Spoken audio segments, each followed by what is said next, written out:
오늘 성경 말씀은 요한계시록 21장 1절에서 6절입니다. 지금 우리가 살고 있는 지구는 태양계에 속해 있는 행성입니다. 태양이라는 항성은 가장 가깝게 있는 수성부터 시작해서 가장 멀리 있는 해왕성까지 8개의 행성을 거느리고 있습니다. 10년 전쯤만 하더라도 해왕성보다 더 바깥의 궤도를 도는 명왕성도 행성에 속해 있었습니다. 우주과학자들이 연구 끝에 지금은 명왕성을 행성에서 제외시켰습니다. 지구는 약간 기울어진 채로 태양에 세 번째로 가까운 궤도를 돌고 있습니다. 지구를 포함한 태양계의 나이는 대략 45억 년입니다. 그런데 이 태양은 영원하지 않습니다. 언젠가는 반드시 이 태양도 죽습니다. 태양이 죽기 전에 백색 거성으로 부풀어 올라서 주변의 모든 행성과 해성 등 태양계의 모든 것들을 집어삼킵니다. 지구도 없어질 것입니다. 그러면 그때가 되면 인류의 후손들은 어떻게 될까요? 그때를 대비해서 지구와 환경이 비슷한 행성을 찾으려고 우주과학자들이 우주를 탐사하고 있다고 합니다. 하지만 그런 행성이 발견된다 해도 거기까지 이주할 수 있는 가능성은 별로 많아 보이지 않습니다. 빛의 속도를 내는 비행선을 만들기가 불가능하기 때문입니다. 어쨌든지 지구가 포함된 태양계의 모든 행성들 그리고 우주의 모든 별들은 다 시작과 끝이 있습니다. 그렇다면 그 끝 다음은 무엇일까요? 이 시간 성경에서는 어떻게 말하고 있는지를 알아보겠습니다. 요한계시록을 기록한 사도 요한은 세상을 두 가지로 구분합니다. 하나는 처음 세상이고 다른 하나는 새로운 세상입니다. 오늘 본문 1절 또 내가 새 하늘과 새 땅을 보니 처음 하늘과 처음 땅이 없어졌고 바다도 다시 있지 않더라. 여기에 나오는 하늘, 땅, 바다는 우주 전체를 가리킵니다. 성서시대 사람들은 이 세상을 이렇게 새 범주로 생각하였습니다. 창세기에 따르면 하나님께서 빛을 처음으로 만드신 후에 두 번째로는 하늘을, 세 번째로는 땅과 바다를 만드셨습니다. 세상을 이렇게 새 영역으로 만드셨습니다. 그 다음에는 그 새 영역에 사는 생명체를 만드셨습니다. 여기서 사도 요한이 말하는 하늘과 땅과 바다는 바로 하나님께서 창조하신 세상 전체를 가리킨 것입니다. 성경의 첫 번째 책인 창세기와 마지막 책인 요한계시록이 우주, 즉 세상의 시작과 마지막을 언급하고 있다는 점에서 일치되고 있다는 것을 볼 수 있습니다. 그러면 사도 요한은 무엇을 본 것일까요? 실제로 뭔가를 본 것일까요? 아니면 환상을 본 것일까요? 꿈을 꾼 것일까요? 요한계시록은 신약성경 중에서 가장 독특한 책입니다. 신학적 용어로 이 요한계시록을 묵시문학이라고 합니다. 묵시문학은 극단적인 상징을 통해서 메시지를 전하는 고대 유대인들의 글쓰기 방식입니다. 구약의 에스겔서, 다니엘서, 이사야서에서도 이런 글들이 나옵니다. 신약에는 요한계시록과 공간복음의 일부분에서 나옵니다. 이 묵시문학의 특징은 초현실적인 상징들이 많이 나온다는 것입니다. 요한계시록에는 하늘 보좌, 7인, 네 생물, 구원받은 이의 숫자, 14만 4천, 악마의 숫자, 666 등의 상징적 언어들이 많이 나옵니다. 이런 상징적 탓에 이 내용들이 쉽게 오해되거나 왜곡되기도 합니다. 기독교의 사이비 종교들이 대부분 요한계시록을 아전인수격으로 해석하곤 합니다. 한 예로 14만 4천이라는 숫자를 자기들 종파에 속한 사람들로 주장하고 또 666을 상품의 바코드라고 주장합니다. 우리도 이런 잘못을 하지 않기 위해서 우선 고대 유대인들이 왜 묵시문학의 방식으로 글을 썼는지를 알아야 합니다.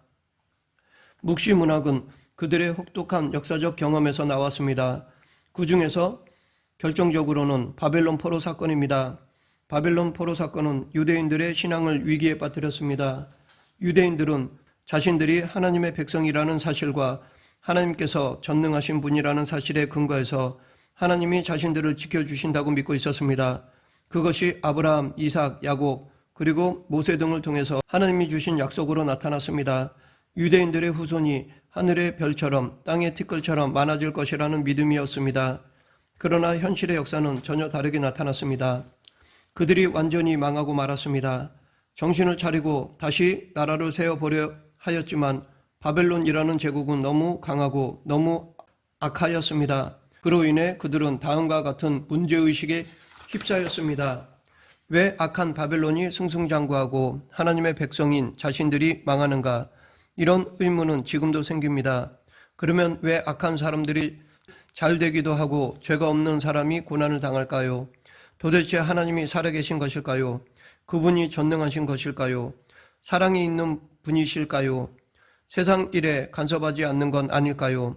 이렇게 하나님이 존재한다는 사실과 실제로 이 세상은 모순이라고 생각할 만합니다. 현실적으로 공포를 느낄 만한, 그래서 하나님 신앙을 포기할 만한 상황에서 고대 유대인들은 새로운 방식으로 하나님을 선포하기 시작하였습니다. 그 선포들이 하나의 흐름을 형성하였는데 그것이 바로 묵시문학입니다. 이 묵시문학 계열에 속한 선지자들은 바벨론이라는 세상의 힘을 악한 세력이라고 단정하였습니다. 하나님을 대적하는 세력이라고 보았습니다. 그리고 그런 악한 세력이 승리한 것처럼 보이지만 최후 승리는 하나님의 것이라고 보았습니다. 그러나 하나님의 승리는 아직은 감춰져 있습니다. 이것은 비밀입니다. 그것을 밝힐 수가 없습니다. 밝히면 청기 누설입니다. 그래서 묵시문학 계열의 선지자들은 초현실적 내용과 극한의 상징 언어를 사용해서 글을 썼던 것입니다. 즉 그것을 읽어도 사람들이 알아듣지 못하게 하기 위한 것입니다. 이것은 그것을 알아들을 귀가 있는 사람에게만 들리는 말씀이었습니다. 사도 요한도 세상과 역사를 구약의 묵시문학과 같은 관점에서 보았습니다. 구약의 역사적 배경이 바벨론이라면 요한계시록의 역사적 배경은 로마입니다. 사도 요한이 볼 때 로마는 제2의 바벨론 제국이었습니다. 따라서 로마는 적그리스도였습니다. 로마 황제들은 자신들을 신이라고 주장하였습니다. 그래서 로마 제국의 모든 시민들은 황제를 신으로 섬겨야만 했습니다. 그런데 로마 황제도 천차만별이었습니다. 형편없는 황제들도 있었고 그런대로 괜찮은 황제들도 있었습니다. 형편없는 황제들 중에서 어떤 이들은 자신들의 정치적 목적을 위해서 기독교를 무자비하게 박해하였습니다. 네로 황제가 그 대표적인 인물이라 할 수 있습니다. 그는 로마의 대화제에 대한 자기의 책임을 기독교인들에게 돌렸다고 합니다. 그 외에도 수많은 황제들이 기독교를 박해하였습니다. 사도 요한은 그런 박해가 극심할 때에 살았던 인물이었습니다. 황제의 막강한 권력 앞에서 기독교인들이 할 수 있는 것은 크게 두 가지였습니다. 배교하든지 순교하든지 둘 중에 하나였습니다. 아마 배교자들이 더 많이 속출했을 것입니다. 그리고 그런 상황을 보고 있던 사도 요한의 마음은 아팠을 것입니다. 배교하는 성도들을 보면서 안타까워했을 것입니다. 사도 요한은 로마 제국과 황제는 곧 없어질 것이라고 보았습니다. 그래서 처음 하늘도 처음 땅도 그리고 바다도 없어질 것이며 새하늘과 새 땅이 시작된다고 하였던 것입니다. 그러면 사도 요한이 본 새하늘과 새 땅은 어떤 세상일까요? 그는 그 세상을 2절에서 거룩한 성 새 예루살렘이라고 표현하였습니다. 이 새 예루살렘이 하늘로부터 내려왔는데 남편을 맞는 신부처럼 아름답게 단장한 도시였습니다. 그리고 하늘 보좌에서 소리가 들렸습니다. 3절 4절 내가 들으니 보좌에서 큰 음성이 나서 이르되 보라 하나님의 장막이 사람들과 함께 있음에 하나님이 그들과 함께 계시리니 그들은 하나님의 백성이 되고 하나님은 친히 그들과 함께 계셔서 모든 눈물을 그 눈에서 닦아주시리니 다시는 사망이 없고 애통하는 것이나 곡하는 것이나 아픈 것이 다시 있지 아니하리니 처음 것들이 다 지나갔음이러라. 여기 눈물, 사망, 애통, 아픔은 다 처음 것들입니다. 이것들이 인간 삶의 실존입니다. 이 땅에서는 아무리 좋은 환경과 조건에서 산다 하더라도 이런 아픔이 없을 수 없습니다. 사도 요한은 그런 것들이 모두 치유되는 새로운 세상을 묵시적 환상으로 보고 있습니다. 이런 모든 고통과 슬픔과 아픔이 극복된 세상은 어떤 것일까요? 지금 눈물과 고통의 이유가 무엇인지를 살펴보면 연봉이 높은 직업이 없거나 돈벌이가 시원치 않아서 힘든 경우가 있을 것입니다. 요즘 젊은이들은 취업 자체가 어렵다고 합니다.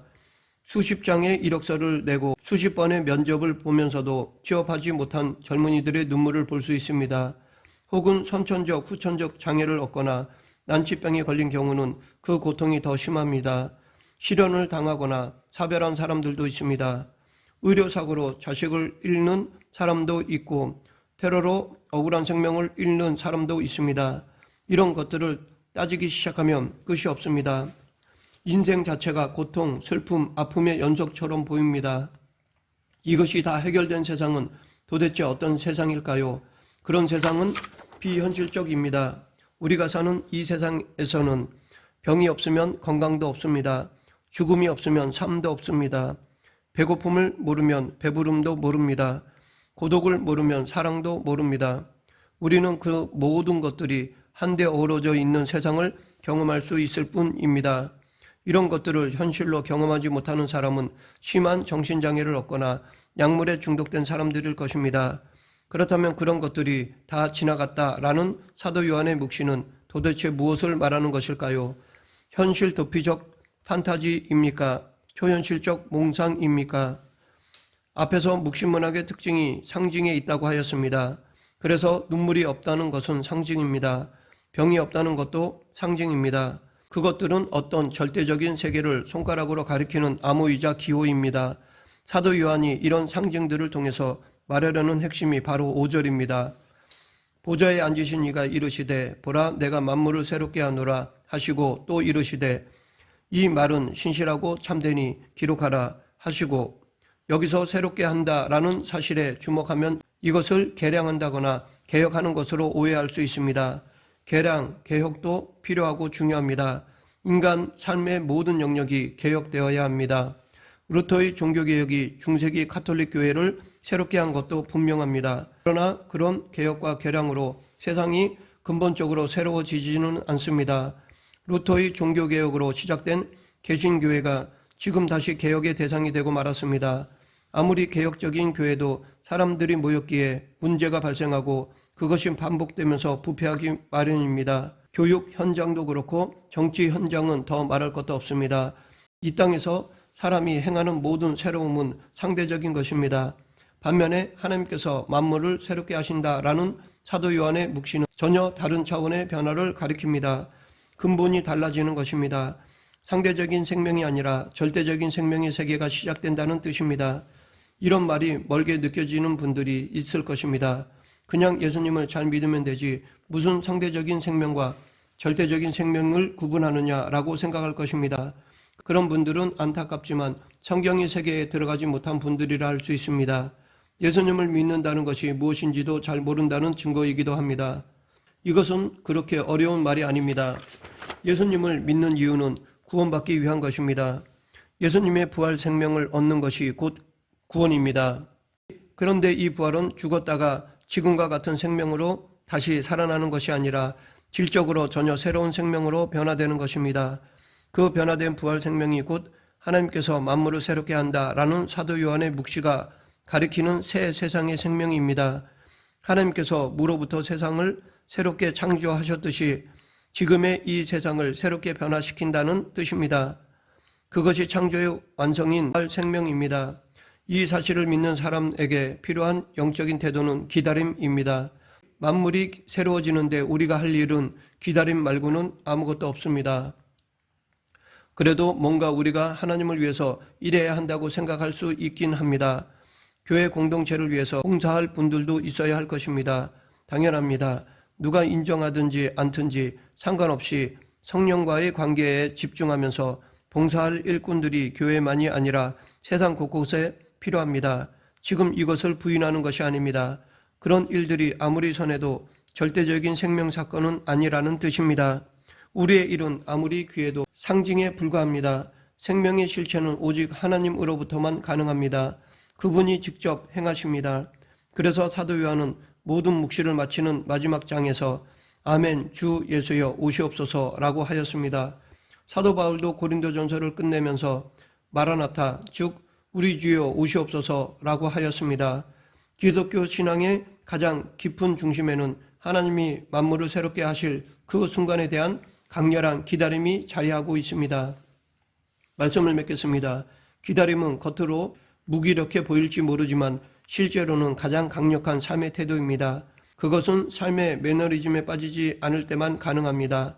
이 세상에 성취하는 것에 몰두하지 않기 때문에 어떤 상황 앞에서도 흔들리지 않습니다. 그래서 초기 기독교 성도들은 로마 제국 앞에서 순교를 불사할 수 있었던 것입니다.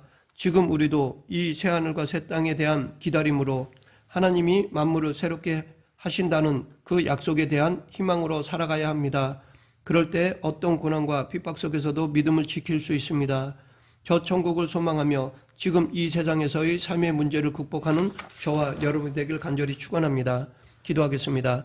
생사화복을 주관하시는 하나님 아버지, 마지막 때가 반드시 있음을 늘 기억하며 지금 바로 이 시간 예수님을 따르며 살아가는 저희 모두가 되게 하여 주시옵소서. 예수님 이름으로 기도드립니다. 아멘.